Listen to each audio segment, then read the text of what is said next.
নিজে হাতে তৈরি করা যে কোনো খাবারের মজাই কিন্তু আলাদা। যদিও নিজে হাতে তৈরি করতে কষ্টটা একটু বেশি হয়, তারপরও নিজে হাতে তৈরি করলে কিন্তু একটা আনন্দও আছে।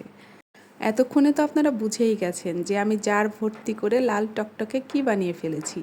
এটা হচ্ছে টমেটো সস, আর এইটারই রেসিপি আজকে আপনাদের সাথে আমি শেয়ার করছি। আসসালামু আলাইকুম এভরিওয়ান, কেমন আছেন সবাই? টমেটো সস তৈরি করার জন্য আমি মোটামুটি 2.5 কেজি একদম লাল টসটসে টমেটো নিয়ে নিয়েছি, একদম পাকা। আপনারা সবসময় চেষ্টা করবেন একদম লাল টুকটুকে টমেটো নিতে। হলদেটে সাইজের যে টমেটোগুলো, ওগুলো নিলে কালার কিন্তু খুব একটা ভালো আসবে না। তো তারপর আমি এই যে টমেটোগুলোকে সুন্দরভাবে পরিষ্কার করে ধুয়ে নিচ্ছি। তো তারপর আমি টমেটোগুলোকে 4 ফালি করে কেটে নিয়েছি। আপনারা চাইলে আরও ছোট ছোট করেও কাটতে পারেন। তারপর আমি সামান্য পরিমাণ পানি অ্যাড করে টমেটোগুলোকে সিদ্ধ করার জন্য চুলায় বসিয়ে দিয়েছি। পানিটা না দিলেও চলে, কিন্তু যেহেতু আমি প্রথমবার বানাচ্ছি, আমার ভয় হচ্ছিল যে যদি পাত্রের তলায় লেগে যায়, এজন্য সামান্য একটু পানি দিয়ে নিয়েছি।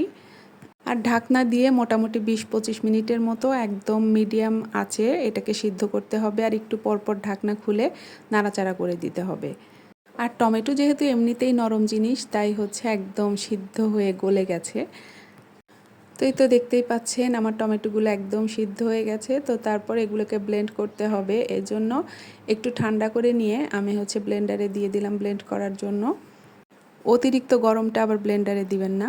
তো তারপরে এই যে ব্লেন্ড করার পর দেখুন আমার টমেটো পিউরির অবস্থা। এগুলো এখন আপাতত টমেটো পিউরি হয়ে আছে। এরপর এই টমেটো পিউরিগুলোকে হচ্ছে ছেঁকে নিতে হবে। টমেটোর খোসা এবং বিচি যদি এর মধ্যে থেকে যায়, তাহলে তো টমেটো সসটা একদমই ভালো হবে না।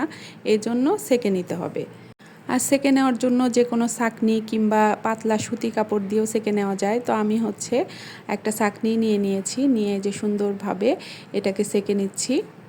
তো আমার ছাঁকনিটা যেহেতু একটু বেশি ঘন, এই জন্য এটাকে ছাঁকতে একটু সমস্যা হচ্ছিল, একটু বেশি সময় লাগছিল। তো ছেঁকে নেওয়ার পরেই তো টমেটো রসের অবস্থা। এখন এটাকে সস তৈরি করার জন্য আবার জাল করে নিতে হবে। তো যখন এটা বলক এসে যাবে, তখন এর মধ্যে আমি খানিকটা মরিচের গুঁড়া আর হাফ কাপের একটু বেশি চিনি এগুলো দিয়ে নিলাম। তো চিনিটা দেওয়ার পরে ভালোভাবে মিশিয়ে নিতে হবে। আর হচ্ছে সসের ঘনত্বটা বাড়ানোর জন্য আমি খানিকটা কর্নফ্লাওয়ার গোলা পানি দিয়ে দিলাম এর মধ্যে। তারপর হচ্ছে আমি এর মধ্যে দিয়ে দিচ্ছি হোয়াইট ভিনেগার। যেহেতু 2.5 থেকে 3 কেজি পরিমাণ টমেটোর সস, তো সেই হিসেবে আমি এই কাপের হাফ কাপের একটু বেশি ভিনেগার দিয়ে দিলাম। ভিনেগার হচ্ছে টমেটো সসের প্রিজারভেটিভ হিসেবে কাজ করে। এই ভিনেগার দেওয়ার কারণে সসটাকে আপনি 1 বছর পর্যন্ত সংরক্ষণ করতে পারবেন।